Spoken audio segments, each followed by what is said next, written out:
Is that a alien wearing a underwater suit? Could be CGI. Kind of look real though the way it's moving.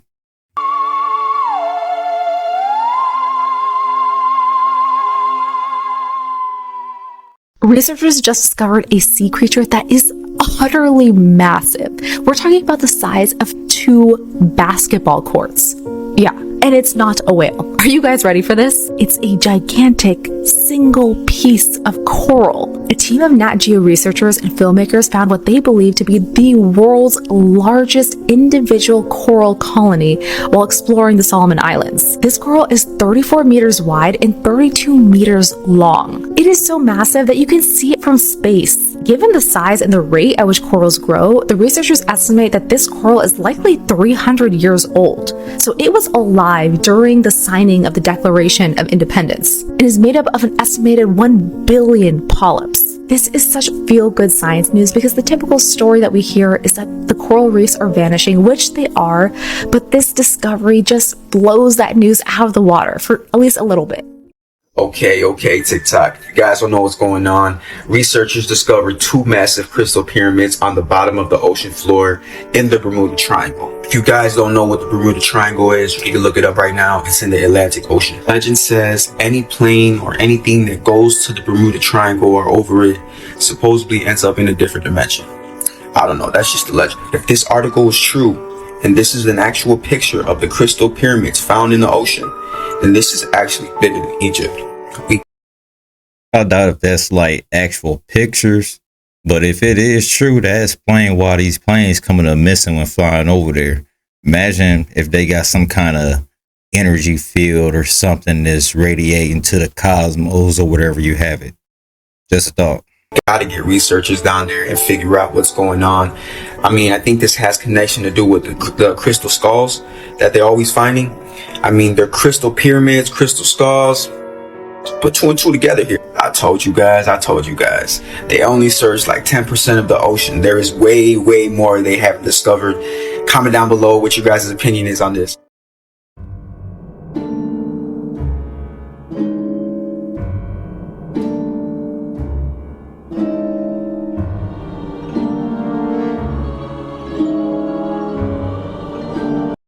I guarantee you somebody on the face of this planet will find a way to cut that up and saute it and make it to a delicious meal.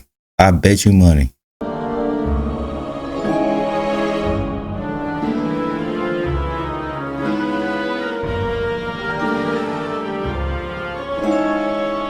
I wouldn't be out there if that's a real footage.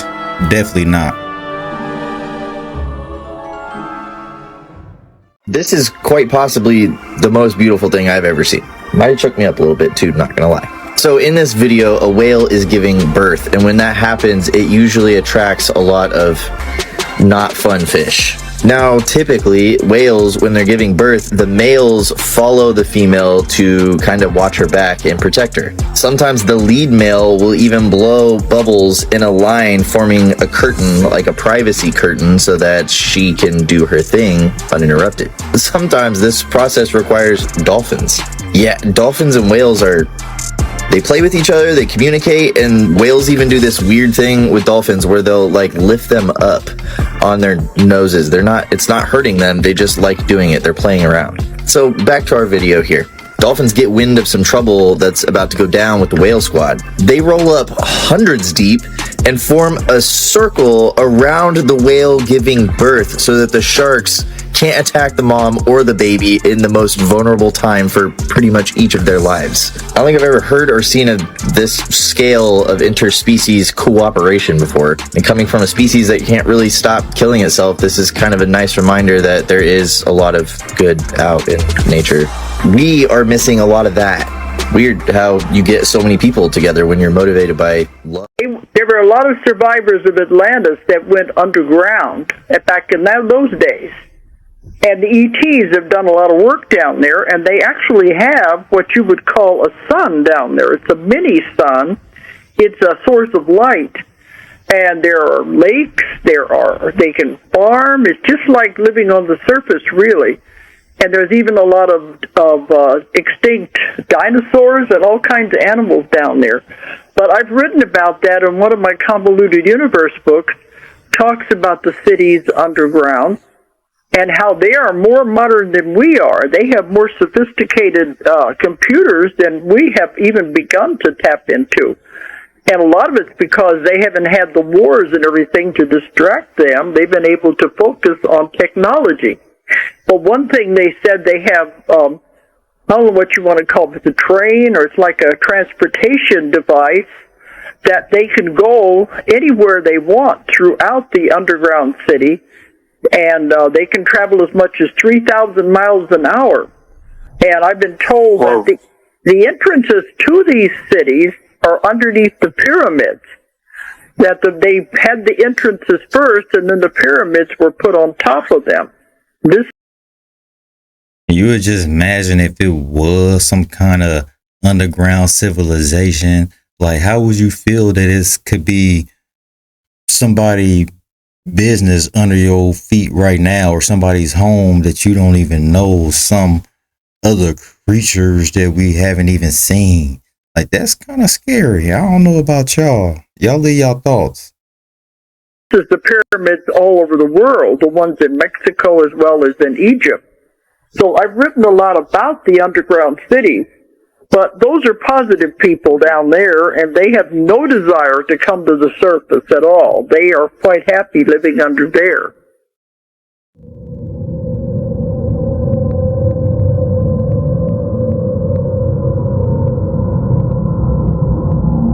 They almost look real. Why is it that every culture all over the world has a story of a global cataclysm that devastated humanity?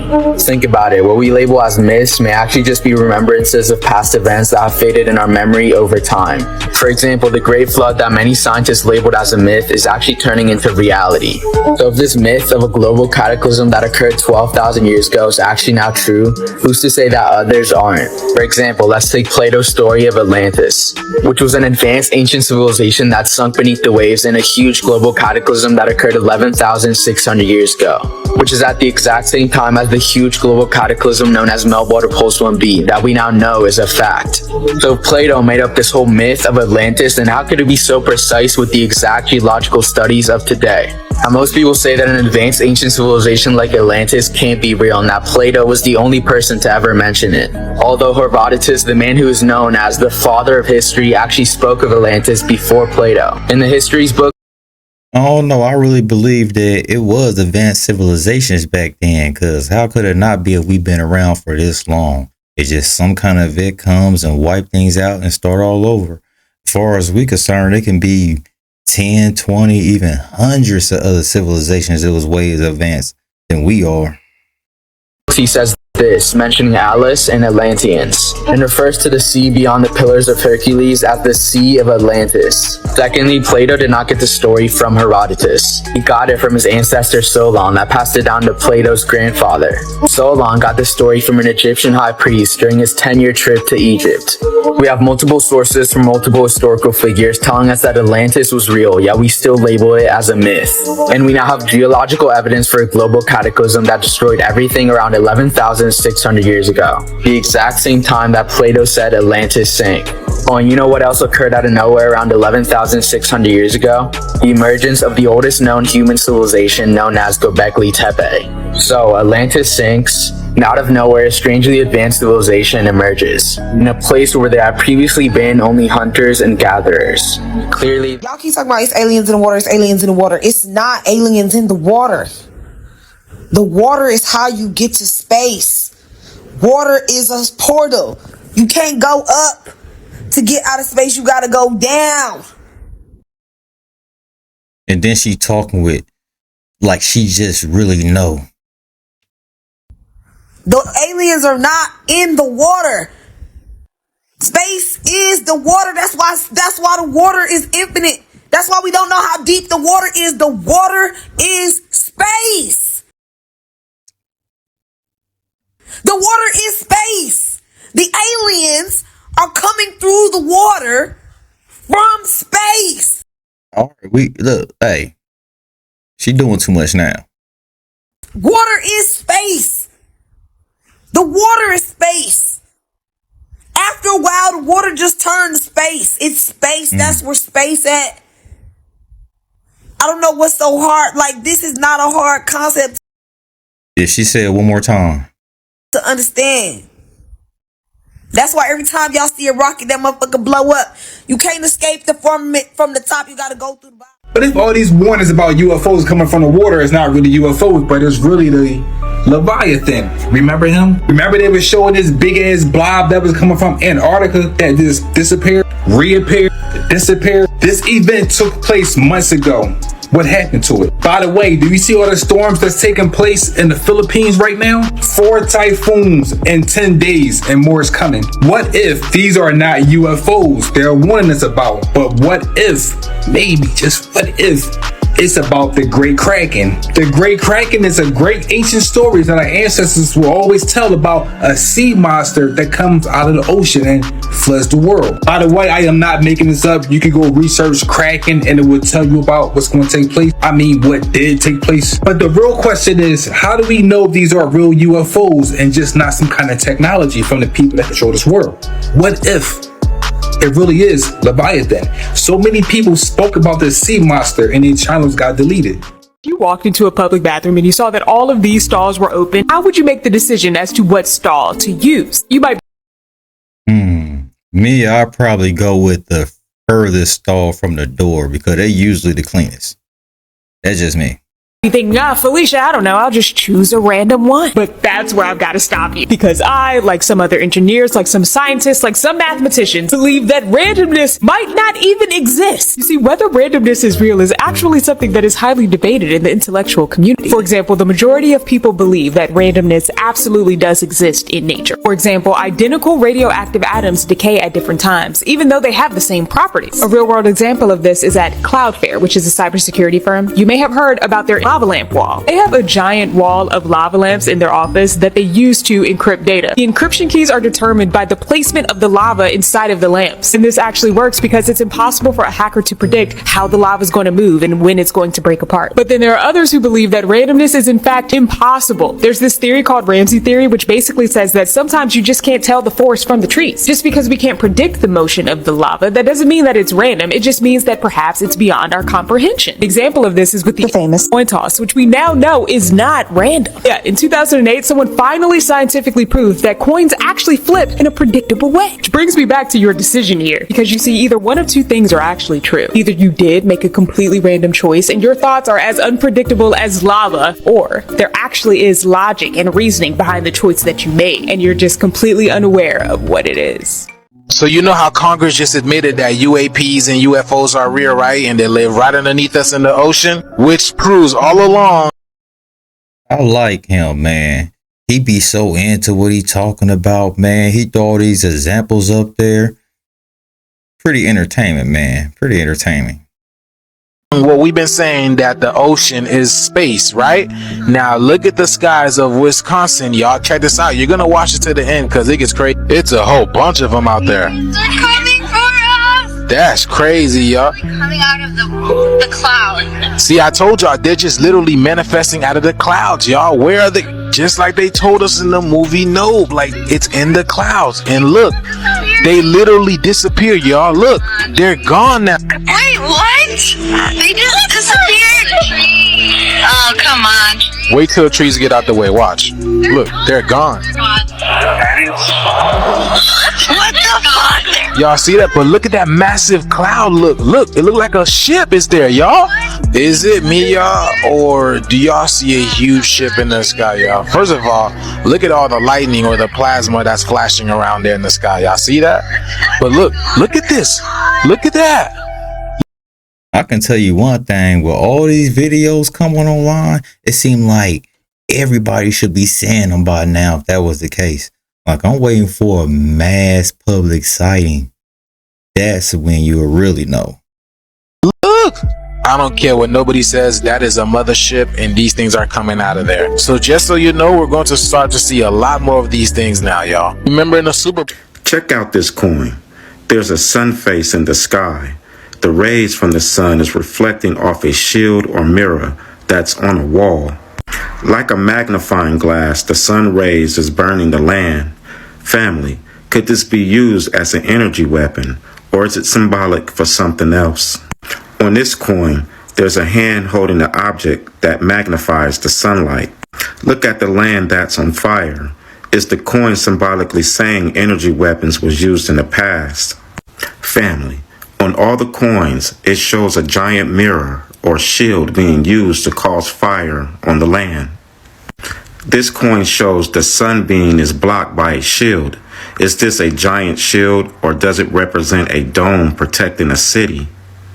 I have read some time ago about cities in the past having energy domes as protection.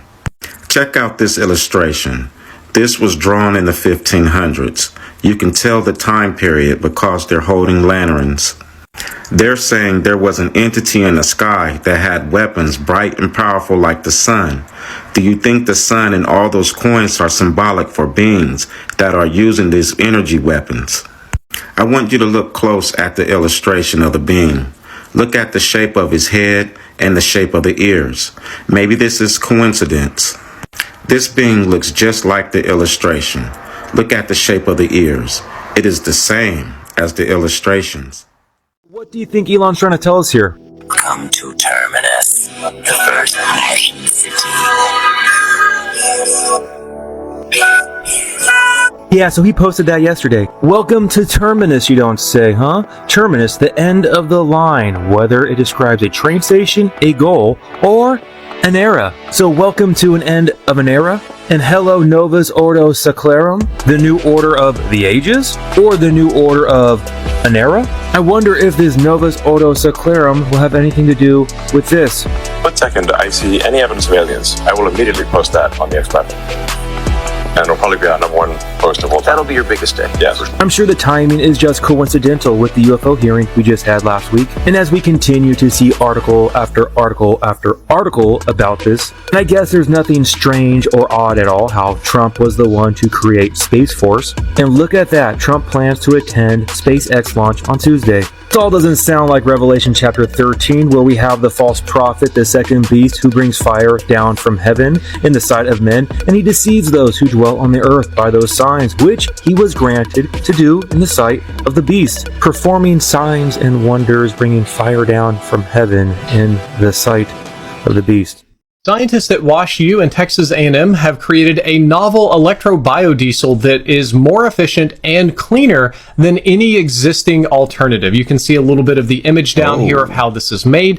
Basically, they managed to beat photosynthesis and find just the right amount of molecules and inputs to create biodiesel from solar panels, i.e. electro-biodiesel. And what's impressive about this is the electro-biodiesel is 40 times more efficient in terms of the energy it costs to produce, and it uses 45 times less land than the current soybean-based biodiesel production. So if you're in...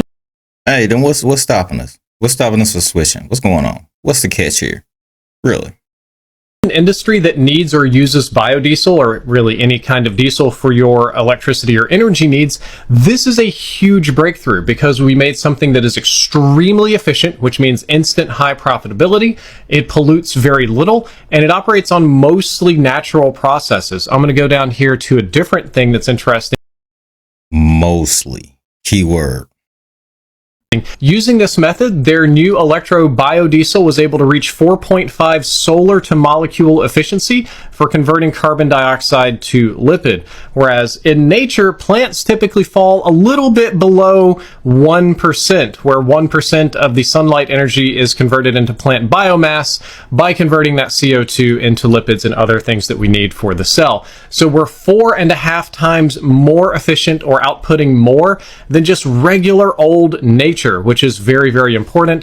And I decided not to go over the details of electrocatalysis or biodiesel or how the lipids work or how they're sort of modifying the life cycle of these bacteria, because I would spend 20 minutes here instead of 2 or 3. But the point of it is that we can use solar powers to trigger an organic process that creates biodiesel that doesn't pollute very much, which I think is going to be very good for the environment at some point in the future. Oh my gosh, hi, what I'm about to say is so interesting. I'm about to explain why we literally live in a tree of life, and I can prove what it is made out of, and why humans don't even realize the maximum of their potential that they can harness if they know what I'm about to say. Insane. Okay, so as you see right here, when the clock is sped up, these stars in the sky look like the rings of a tree trunk, hinting to the fact that we might be in a tree or the tree of life. Very much so like this or this. It is even called Yggdrasil. I believe this is Nordic folklore. It can hint to the fact that we can be in numerous different things. This is just what you like to believe. Literally the tree of life. So basically, we're in the middle there. As above, so below. Oh, and you guessed it. This tree is made of plasma. Let me tell you why and what that means for the magic of you. It all starts with this man, Anthony Perrott. He is a physicist. He worked with plasma. Literally wrote a book, Physics of the Plasma Universe, which for some reason is like $400 and $200 on Amazon. This is for college students about plasma. He worked with the Department of Energy, NASA. He studied with, he's a graduate student of Nobel Prize winning Hannes Alfvén, received a PhD in plasma physics and electrical engineering, and he worked a lot with all this cool shit. There is a free version, a free PDF online. Shh. But here's what no one tells us. He proposed plasma cosmology, an alternative to the Big Bang, basically that everything is made of plasma. This is not just some Joe Schmo. Plasma in a lab, plasma on ancient carvings. Basically, Anthony put together a very large study on plasmas, instabilities, something called Z-pinch, which basically showed the very interesting connections between old art and the way plasma shows up in labs. I kind of wonder what she be dreaming about at night, because she sure do talk a lot about plasma. Like, I can understand if you feel like it's the cause of everything, but the way she pushing is like she got some kind of agenda going on or something. Makes me kind of scared or whatever. But who knows? I'm going to let her keep on going and see what she's talking about here. He basically took plasma photos in a lab and showed how they showed up in this art, which I just said, and explained that back in the ancient times, there was way more plasma reactions going on in the sky and that they drew them. But here's the thing. I think the secret here is that not only does this reflect the model of our universe and the tree of life, it reflects humanity and our potential. Let me explain. As I said, the universe is very much like a plasma torus. Here is the shape, I think, of our universe and a torus. Also, the human biofield, or what I would call the soul, or bioplasma. Also has to do with cells in the body. Not only do these plasma images literally hint at the Holy Grail, that definitely has to do with plasma, but it hints at the fact that we are the Holy Grail. We are the chalice. Once you see this Holy Grail cup, you cannot unsee it. Here, this is it. This is plasma. And in this universe that is made of all plasma at different gradients or densities, us being a crystallized plasma and consciousness mixed together, we can harness as our multidimensional self this plasma. Picture these two dots as electrons, or basically you in your body intelligence or sensing the field around you, using your body intelligence, not your logic. By doing this, not only can you engage in telepathy and intuition, this is the way indigenous cultures were. They sensed first and then reacted with logic. They did not use logic first and then sense. The literal magical powers this can unlock of us sensing the sun, sensing plasma, that is where our true power lies as humans. Plasma and consciousness are tools used by the multidimensional self to create our reality, to co-create our reality, because they both have intelligences of their own. I still can't get over the fact that this guy literally wrote a book on plasma physics, but we neglect to talk about this other stuff he did. This is why you have to do your own research. Everything in life is reflective. Our environment makes us up, just like we make our environment up. It is a feedback loop. Okay, and if you're like, Dana, what the F are you talking about with sensing our environment? This is literally what plasma intelligence is. I'm writing about all this in my new book. It's called A New Force. You could sign up. The link is in my bio. It'll be out prayers by June of next year. And it is all about how to harness this force and these forces for your best life. So picture yourself as an atom. Picture the proton and the neutron as your crystallized consciousness and your multidimensional self. And then the electron is more like feminine, more like plasma. But they're all packed together in a solid state, in our human state, right? When we plug into our plasma or our body intelligence, sensing first, we go literally from a solid state to a plasma state, or a solid intelligence, which is crystallized, to a plasma intelligence, meaning Just like how a plasma is an ionized gas where electrons are free moving, meaning that the electrons just go wherever the F they want, kind of, instead of circling the atom or circling the neutron and proton. They are free to sense or feel out their plasma environment. And then you can make conscious decisions based on what you sense. Now, this is just my opinion, but I think that this is what that is. This is not only plasma intelligence and a literal plasma symbol from a lab, but this hidden in plain sight, or an atomic sight, is a symbol of what humanity is capable of. The Holy Grail is us.